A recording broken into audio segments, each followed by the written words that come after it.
Messi যখন কথা বলেন তখন সবাই চুপ হয়ে যায়, হোক সে আর্জেন্টিনার প্রেসিডেন্ট কিংবা কোচ স্কালোনি। আপনাকে যদি জিজ্ঞেস করা হয় বিশ্বের সবথেকে অরাসম্পূর্ণ প্লেয়ার কে, তাহলে আপনি অনেকেরই নাম বলতে পারেন। আপনার তালিকায় রোনালদো, জালাতান সহ আরও অনেক প্লেয়ার থাকতে পারে, তবে বর্তমানে সবথেকে অরাসম্পূর্ণ প্লেয়ার লিওনেল আন্দ্রে মেসি। আপনি কি কখনো খেয়াল করেছেন ফুটবল মাঠে এমন কিছু খেলোয়াড় আসে যাদের উপস্থিতি পুরো স্টেডিয়ামের পরিবেশ বদলে দেয়? কেউ চিৎকার করে, কেউ ভয় পায়, কেউ আবার অনুপ্রাণিতও হয়, কিন্তু একজন আছেন যিনি কথা বললেই পুরো ড্রেসিং রুম নীরব হয়ে যায়। তিনি লিওনেল মেসি। মার্টিনেজ এক সাক্ষাৎকারে বলেছিলেন, মেসি যখন কথা বলে সবাই চুপ হয়ে যায়, সে আর্জেন্টিনার প্রেসিডেন্ট হোক কিংবা কোচ স্কালোনি। ভাবতে পারেন, একজন প্লেয়ার যার সামনে কোচ পর্যন্ত কথা থামিয়ে দেন। কিন্তু প্রশ্ন হলো কেন?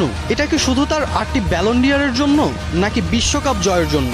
না, মেসির ওরা তৈরি হয়েছে অন্যভাবে। 2022 বিশ্বকাপের সেই রাত মনে আছে?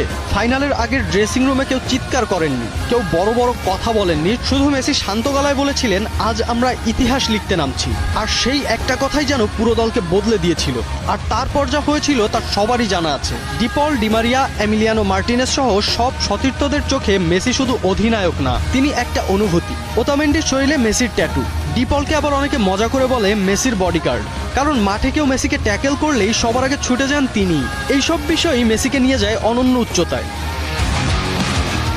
আরেকটা ঘটনা জানেন? কোপা আমেরিকার এক ম্যাচে পুরো স্টেডিয়াম উত্তেজিত, রেফারির সিদ্ধান্তে ক্ষুব্ধ আর্জেন্টিনা। সেই সময় মেসি শুধু হাত তুলে সবাইকে শান্ত হতে বলেন, আর কয়েক সেকেন্ডের মধ্যেই পুরো দল শান্ত হয়ে যায়। এই ক্ষমতা সবাই পায় না। রোনালদো আপনাকে অনুপ্রাণিত করবে, জালাতান আপনাকে অবাক করবে, কিন্তু মেসি আপনাকে বিশ্বাস করাবে যে অসম্ভবও সম্ভব। হয়তো এজন্যই বিশ্বে একটা কথা ধীরে ধীরে সত্যি হয়ে যাচ্ছে, মেসি শুধু একজন খেলোয়াড় না, তিনি ফুটবলের নীরব রাজা।